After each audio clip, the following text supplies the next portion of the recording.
बहुत स्वागत है आपका जनहित टाइम्स में। आपके साथ मैं हूं तनु तिवारी। प्रयागराज पुलिस की कस्टडी में मारे गए mafia don Atiq Ahmed case में रोज नए नए खुलासे हो रहे हैं। इसी बीच एक और बड़ा खुलासा हुआ है।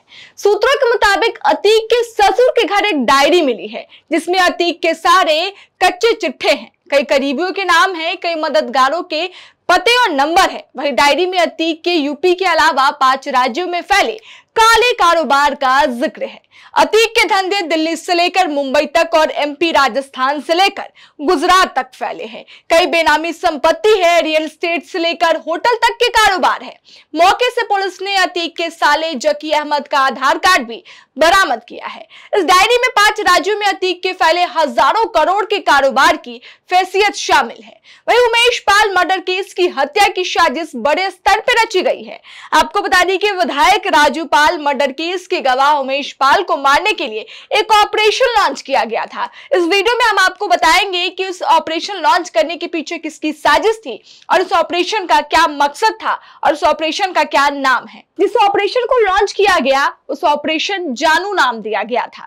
दरअसल उमेश पाल माफिया डॉन अतीक अहमद के लिए मुसीबत बन गए थे। ऐसे में अतीक की उन पर टेढ़ी नजर थी। मायावती सरकार होने के बाद उमेश पाल ने राजू पाल मर्डर केस में गवाही बदले जाने के मामले पर एफआईआर दर्ज कराई थी। इसमें अतीक अहमद और अशरफ समेत अन्य आरोपी बनाए गए थे। अतीक ने उमेश पाल से केस वापस लेने का दबाव बनाया लेकिन वह नहीं झुके। आखिरकार 24 फरवरी को अतीक गैंग ने सुलेम सराय में जीटी रोड पर घर के पास उमेश पाल की हत्या कर दी। हत्याकांड के बाद से अतीक गैंग की मुश्किलें बढ़ी। अतीक का बेटा असद एनकाउंटर में मारा गया। अतीक अहमद और अशरफ की प्रयागराज के कॉलीवन अस्पताल परिसर में 3 शूटरों ने हत्या कर दी। हालांकि उमेश पाल मर्डर के 2 माह बाद इस मामले में बड़ा खुलासा सामने आया है। माफिया अतीक अहमद वकील उमेश पाल के केस से खासा परेशान था। उसे डर था कि यह केस उसे सजा दिला सकता है। अतीक और अशरफ पर उमेश पाल ने अपहरण कर राजू पाल मर्डर केस में गवाही बदलने के लिए दबाव बनाने का आरोप लगाया था।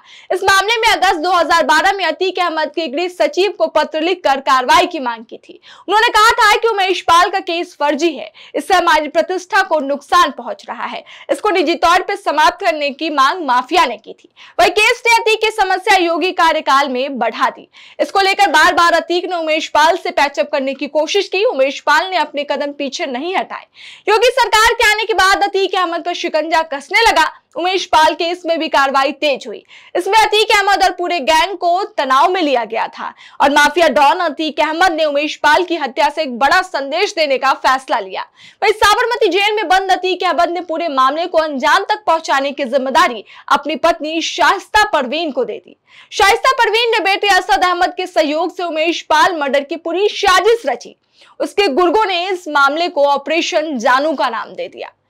उमेश पाल की हत्या से पहले असद अहमद ने लखनऊ जेल में बंद बड़े भाई मोहम्मद उमर से मुलाकात की थी।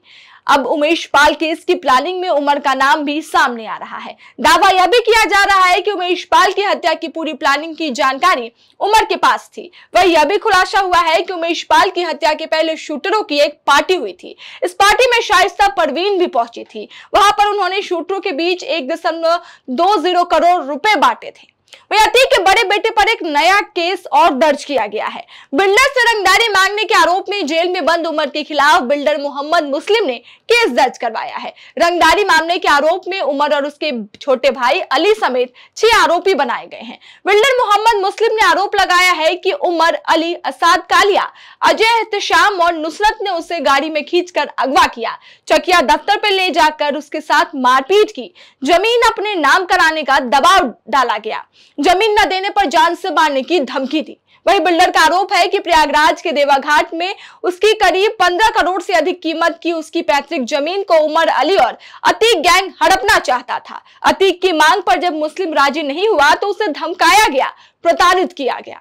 मोहम्मद मुस्लिम पर धूमरगंज, कर्नलगंज, खुलादाबाद, करेली में 16 केस दर्ज है। वह हिस्ट्री शीटर है। लखनऊ के वीरगंज थाने में भी मुस्लिम पर केस दर्ज है। उस पर गैंगस्टर के तहत भी कार्रवाई हो चुकी है। पिछले साल उमेश पाल ने भी इस पर 1 करोड़ की रंगदारी मांगने के मामले में केस दर्ज कराया था। वह उमेश पाल मर्डर केस में अब तक 4 आरोपियों को पुलिस एनकाउंटर में मार गिराया गया है। वही घटना के 2 माह बाद भी शाइस्ता परवीन, गुड्डू मुस्लिम, अरमान, साबिर आदि लापता है। शाइस्ता पे 50 10,000 का इनाम है। अन्य शूटरों पर प्रयागराज पुलिस ने 5 लाख का इनाम घोषित किया है। ये खबर आपको कैसी लगी हमें कमेंट कर जरूर बताइएगा। देश और दुनिया की तमाम खबरों के लिए आप देखते रहे जनहित टाइम्स।